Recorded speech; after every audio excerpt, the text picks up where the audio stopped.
Nah, jadi kurang lebihnya orang itu hanya melihat dari Google apa kebutuhan usaha laundry itu supaya hasilnya lebih maksimal. Nah,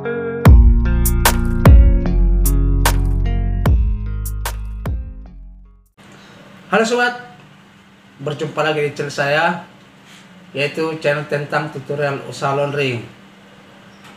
Kita langsung aja ke topiknya sobat, yaitu dimana kemarin ada yang bertanya apakah usaha laundry sepatu itu punya mentor atau punya sebuah tempat kursus.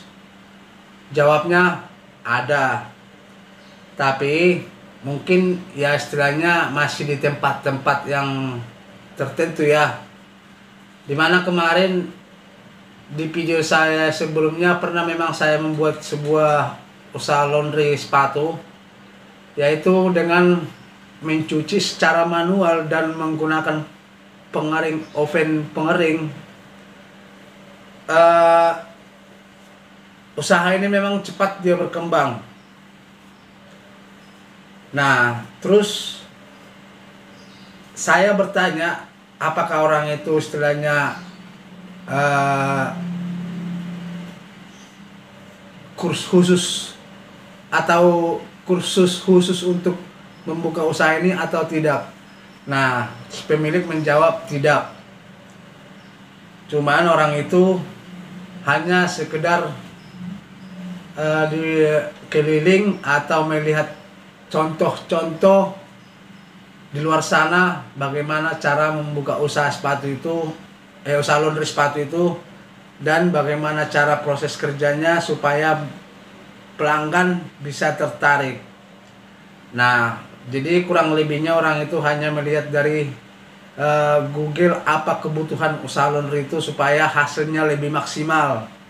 Nah, jadi orang itu belajar dari situ, baru belajar. Ada juga sebagian orang itu belajar dari nonton video YouTube. Nah, jadi sebenarnya sobat, di sebelumnya juga sudah saya pernah mengatakan kalau buka usaha laundry sepatu, baik pun usaha laundry pakaian, sebenarnya sih kita harus belajar yang sederhana dulu atau yang lebih gampang dulu. Ya istilahnya namanya juga kita pemula, belajar dulu dari hal-hal yang istilahnya paling gampang lah dikerjakan di bagian dunia usaha laundry ini. Karena kenapa sobat? Takutnya kita punya modal langsung buka istilahnya pemain partai besar, tahu-taunya peminatnya tidak ada. Nah, di situ kita pasti mengalami kerugian atau modal kita susah kembali.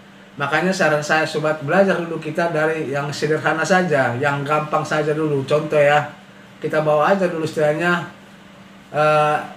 sepatu orang ke rumah kita cuci, apakah hasilnya sudah maksimal atau bagus. Nah, menurut pelanggan, nah jangan menurut kita, soalnya hasil kerja di usaha laundry ini bukan kita yang menilai, pelanggan yang menilai. Nah, makanya saya katakan tadi, mengerjakan usaha seperti usaha laundry ini, kita harus memulainya dari yang sederhana aja dulu. Jangan langsung karena kita punya modal yang besar langsung membuka partai besar. Nah, tahu-taunya peminatnya kurang ada. Nah, ini mungkin ya kalau seandainya kita langsung membuka partai besar, ada beberapa hal yang istilahnya membuat peminatnya kurang, yaitu persaingan di pasaran mungkin kita tidak kuat, ya otomatis kita harus pasti mengikut pasaran yang ada. Nah, itu yang bikin memang kita kadang-kadang istilahnya jengkel ya melihat pengusaha-pengusaha laundry yang lain. Nah, kita udah mengeluarkan modal yang banyak tapi kembalinya modal ini susah. Nah, jadi ada juga istilahnya karena tempatnya kurang strategis. Jadi istilahnya peminatnya kurang. Nah, makanya saya bilang tadi sobat, kalau bisa, jika kita mau membuka usaha laundry pakaian maupun usaha laundry sepatu, yang seperti yang dikatakan si ibu ini, ada baiknya kita memulainya dari yang sederhana saja. Nah, kita cari dulu bahan-bahannya, bahan bakunya yang dibutuhkan untuk melundri sepatu. Bagaimana caranya biar lebih maksimal. Saya juga menerima laundry sepatu, tapi istilahnya menggunakan alat seadanya. Ya, hasilnya lumayan. Dulu sudah pernah saya membuat cara mencuci sepatu atau cara melundri sepatu. Pernah, tapi udah lama ya. Nah, itu saya menggunakan dengan peralatan yang ada apa adanya. Tapi hasilnya ya lumayan. Dan si pelanggan tidak komplain. Karena kenapa? Ya saya mengerjakannya bukannya istilahnya menggunakan bahan baku yang bagus banget ya. Cuman saya berusaha bagaimana caranya hasilnya supaya diminati pelanggan. Nah, kira-kira seperti sobat. Makanya saya bilang tadi, kalau membuka sebuah usaha laundry sepatu atau laundry pakaian, ada baiknya kita mulai dulu yang sederhana. Nah, kalau istilahnya 1 orang 2 orang masih pelanggan kita, bisa kita tanya mereka, bagaimana hasilnya Bu, Pak, apakah bersih atau bagus.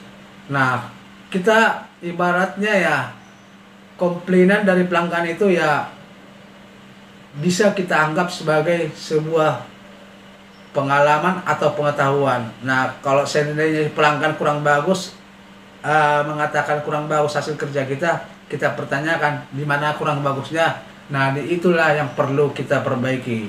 Nah, kira-kira seperti itulah sobat, cara memulai laundry sepatu. Oke sobat, mudah-mudahan video ini bermanfaat. Jangan lupa subscribe, ketik tanda lonceng supaya tidak ketinggalan video-video saya berikutnya. Terima kasih dan sampai jumpa kembali.